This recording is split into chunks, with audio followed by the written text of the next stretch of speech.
upanga. Și yoga se întâmplă să fie upanga. So without yoga, Și fără yoga, please understand, it is not that easy to understand Veda either.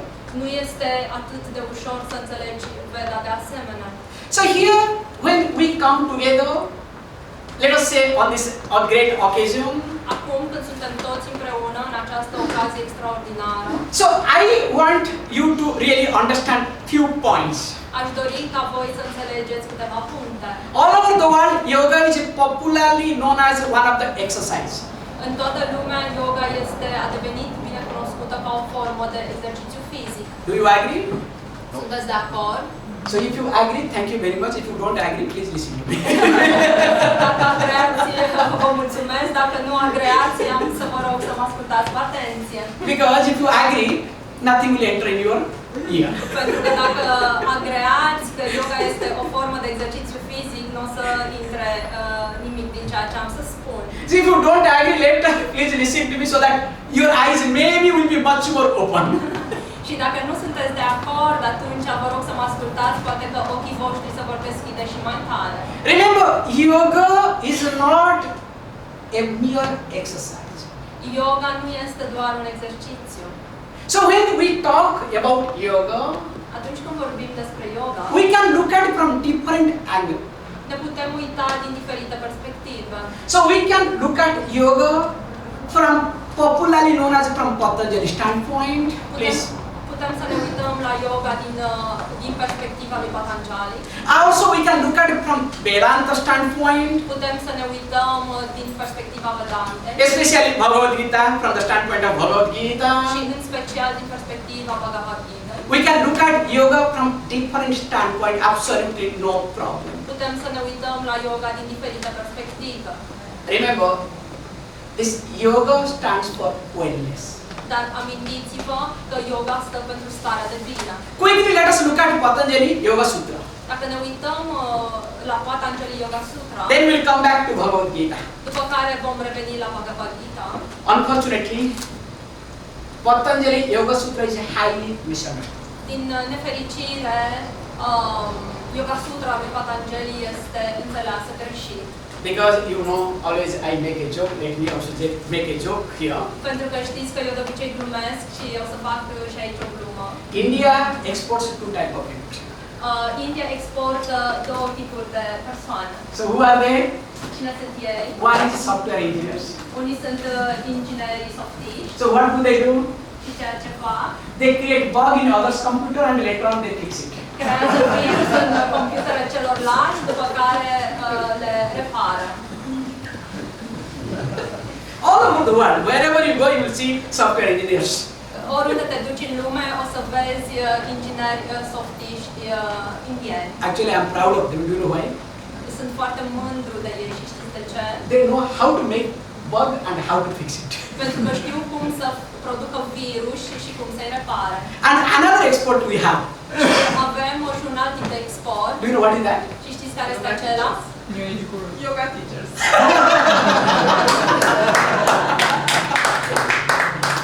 Thank you. New age gurus or you can say yoga teachers, no problem. Nu rândul sau putem să spunem profesor de yoga. And do you know what they do? Same thing like software engineers. Și știți ce fac? Exact ce fac și inginerii softiști. So they create confusion in you, in your mind. Creează confuzie în mințile voastre. Unfortunately, they cannot fix because they themselves are confused. Din nefericire, nu poate să repare mințile pentru că ei însăși sunt confuzi. I am not telling you jokes. Și aici nu vă spun glume. And especially yoga teachers are more confused than common people. Și de obicei, profesorii de yoga sunt mult mai confuzi decât persoanele obișnuite. I am extremely sorry. Pare rău să spun asta. But I need to talk, I need to communicate this much here at least. Dar trebuie să vorbesc și măcar atâta lucru vreau să spun aici. Please understand this much here. Aș dori să înțelegeți asta. Yoga means here you need to really get exposed to a teacher. Cu adevărat, este nevoie să vă întâlniți cu un învățător. Because what I am trying to say now, present ministry is working on to streamline yoga very soon. Pentru că ce se dorește și ce prim-ministru urmărește este să aducă împreună yoga. Be prepared before that, okay? All of you. Și fiți pregătiți pentru asta înainte. You know why? Because in India, yoga was very much restricted. Pentru că în India yoga a fost destul de mult restricționată. So few people went to learn yoga and made it book, and those books became bestseller in West. Și câțiva dintre ei s-au dus să învețe yoga și după aceea au scris cărți care au devenit numărul 1 în vânzări. Now this popular version of yoga again went back to India. Acum această formă populară de yoga s-a întors din vest în India. Sometimes in India also I see confusion with reference to yoga. Acum și în India văd confuzie cu referire la yoga. So here when we talk of yoga, Aici, când vorbim despre yoga, what I highlighted as wellness. Ceea ce am subliniat ca stare de bine, Let us look at Patanjali Yoga Sutra quickly. haideți să ne uităm la Patanjali Yoga Sutra pe scurt. Most of you might be knowing this. Poate cei mai mulți dintre voi știu acest aspect. Yoga chitta vritti. Come on. Nirodha. So what does it mean? Deci ce înseamnă acest vers? Come on, please. Haideți, spuneți. Cessation of the mind, removing of the thought is called yoga. Do you agree? Anularea tuturor gândurilor se numește yoga. That is how all the translation, that is how everybody talks. Asta este ceea ce spune toată lumea, ceea ce vorbește toată lumea. I'll give you one beautiful example. Și am să vă dau un exemplu foarte frumos aici. So when I was young, Când am fost tânăr, I was having headache aveam durere de cap. continuously. Tot timpul mă durea capul. So one day I went to a doctor Și într-o zi m-am dus la un medic and I requested, look, I am having headache. Will you please give me some medicine? și am spus, domnule doctor, am o durere de cap, puteți să-mi dați și mie un medicament? Doctor said, no, you don't have any headache. Și medicul mi-a spus, nu, de fapt nu ai o durere de cap. I could not prove because there is no symptom on headache. Și nu am putut să dovedesc pentru că nu există simptom pentru durerea de cap. I requested, I begged him, please give me some headache tablet or something so that my headache will be subsiding. Și l-am rugat, te rog frumos, dă-mi un medicament ca să-mi trag această durere de cap. Now he got so angry Și a devenit așa de nervos acest medic and he came up with one idea. și a venit cu o idee. Oh, you have got headache? Deci ai durere de cap. No problem. Because headache means what? Head plus ache. Deci nu este nicio problemă, pentru că ce înseamnă headache? Înseamnă durere. As long as you have head, that long ache will be there. Atâta timp cât ai cap, durerea va fi. So if you want to really get rid of your headache, please get rid of your head. Deci dacă vrei să scapi de durerea de cap, nu ai decât să renunți la cap. Now tell me, what should I do? Or what will you do? Și acum ce aș putea să fac sau ce ați fi făcut? Will you get rid of your head or that doctor so that he will not confuse others? Ați fi renunțat la durerea de cap sau la cap sau la medic ca acest lucru să nu vă confuzeze mai tare? Let us come back to our problem. Să revenim la problema noastră. So when I was a child, I was having less thought. Deci când eram copil, aveam mai puține gânduri. Let us say few thoughts I was having as a child. Să spun că aveam câteva gânduri fiind copil. And few thoughts, few problems. Câteva gânduri, câteva probleme. Now as I started growing up, more thoughts, more problems. Acum când am început să cresc, mai multe gânduri, mai multe probleme. Now what is the logic said now? Și acum ce spune logica? Few thoughts, few problems, more thoughts, more problems. That means thought is equal to Mai puține gânduri, mai puține probleme. Mai multe gânduri, mai multe probleme. Deci, unde ne duce logica? Că gânduri egal problemă. So now if you want to really get rid of your problem, what you should do? Deci acum, dacă vrem cu adevărat să scăpăm de probleme, ce ar trebui să facem? Yes, come on. Detach ourselves. Oh, detach. Where there is nothing called detachment. Nu este nimic care se numește detașare. More you detach, more you get attached. Cu cât încerci să te detașezi mai mult, cu atât devii mai atașat. Never waste your time detaching from anybody, from anything in your life. Niciodată nu încercați să vă pierdeți timpul încercând să vă detașați. That's why, so now we come to the conclusion, To get rid of all my problems, I have to get rid of my thoughts. Deci acum am ajuns la concluzia, ca să scap de probleme, trebuie să scap de gândurile mele. Yes, you can say this is nothing wrong in it. Puteți să spuneți asta, nu este nimic rău. Because it is your problem, not my problem. Dacă este problema voastră, nu este problema mea. But don't attribute that to Patanjali. Dar nu atribuiți asta lui Patanjali. Such a great rishi, we don't have right to misinterpret, misrepresent Patanjali. Așa un rishi măreț, un înțelept măreț, nu putem să-l înțelegem greșit. And you say what Patanjali says, cessation of the mind, getting rid of all the thought is called yoga. Și noi spunem acum că să renunțăm la toate gândurile înseamnă yoga. This is called, we call borrowed idea. Asta înseamnă o idee împrumutată. Because unless the person studies under a teacher for a length of time, will not really do this sort of mistake. Only those who study little bit here and there, they have made all these mistakes. Pentru că, cu adevărat, dacă este o persoană care studiază o perioadă destul de lungă de timp, un învățător nu va face această greșeală. Numai cei care studiază superficial vor spune acest lucru. That's why Third Sutra highlights very carefully. De aceea, Yoga Sutra subliniază cu foarte mare atenție. You know what it says? Tada drashtu swarupe avasthana. That nobody remembers, nobody knows.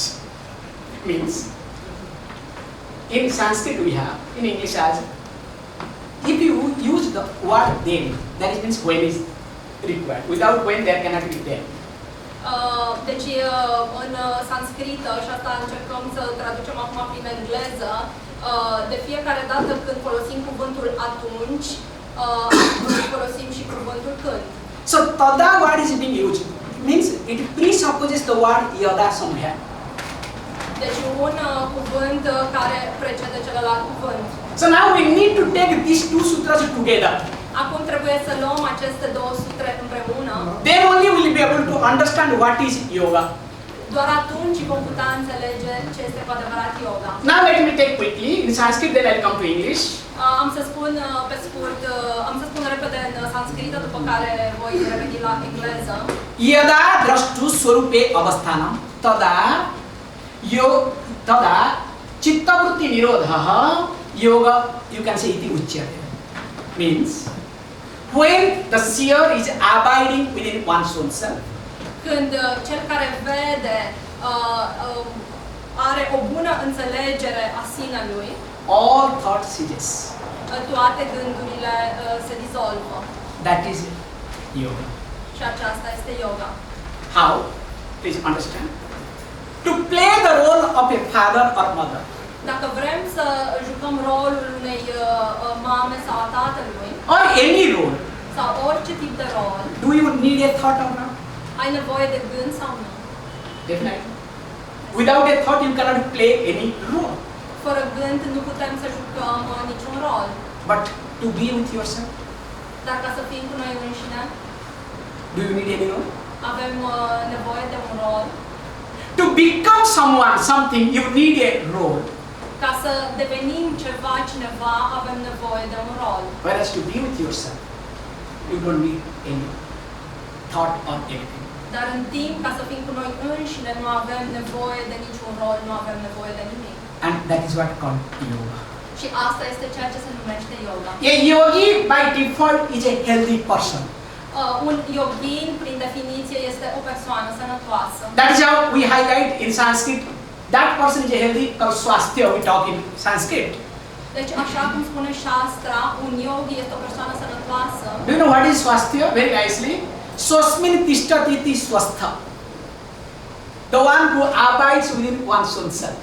Cel care face cea mai bună conexiune cu el însuși. And when you maintain that abstract sense, is called a healthy person.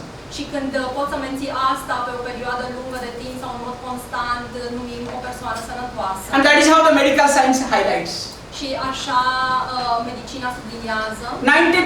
90% of the total disease comes under psychosomatic disease, 90% dintre boli sunt psihosomatice. including cancer. Asta include cancerul de asemenea. Because the day after tomorrow I am going to address one international conference on this. Pentru că apoi mâine urmează să vorbesc într-un congres pe temă medicală în Italia. That's why I am highlighting here very carefully that when you are not able to abide with yourself, that time all sort of disease comes to you. Atunci când nu reușești să te înțelegi pe tine însuți, atunci apar bolile. This is called yoga here. Learning to avoid within yourself. Asta înseamnă yoga aici, învățând să fii cu tine însuți. That's why in Bhagavad Gita it is being highlighted. De aceea în Bhagavad Gita a fost subliniat Samatvam iti yoga uchyate. When you are able to manage yourself. Atunci când ești capabil să te descurci cu tine însăți. There is no ups and downs with reference to adversities or with reference to good things in your life. Nu sunt urcușuri și coborâșuri în ceea ce privesc adversitățile sau lucrurile bune din viața ta. You are a yogi. Atunci ești un yogi. But what happens to all of us? Dar ce se întâmplă cu noi toți? When a situation is conducive, I jump. Când o situație nu este așa cum ne-am așteptat, facem un salt, sărim. And now when the situation goes worse, of course not only I jump, I make others to jump. Și atunci când o situație cu adevărat este rea, nu doar că eu încep să sar, ci îi fac și pe ceilalți să sară în jurul meu. Remember, life is not all about jumping. Și amintiți-vă că viața nu este despre de a sări. Life is to live, not to jump. Viața este despre a trăi și nu despre a sări. Let us learn to live. Haideți să învățăm să trăim. And this is a great day. Și aceasta este o zi extraordinară. So we really need to decide for ourselves. Cu adevărat trebuie să hotărâm pentru noi înșine. Let me learn to live. Haideți să învăț să trăiesc. And if I don't learn to live, don't worry. Either I will jump or I will make others to jump. Și dacă nu învăț cu adevărat să trăiesc, ori eu voi țopăi, ori îi voi învăța pe ceilalți să o facă. If we wish to do that, wish you all the best. Dacă vreți să faceți asta, vă urez tot ce mai bun. Thank you very much.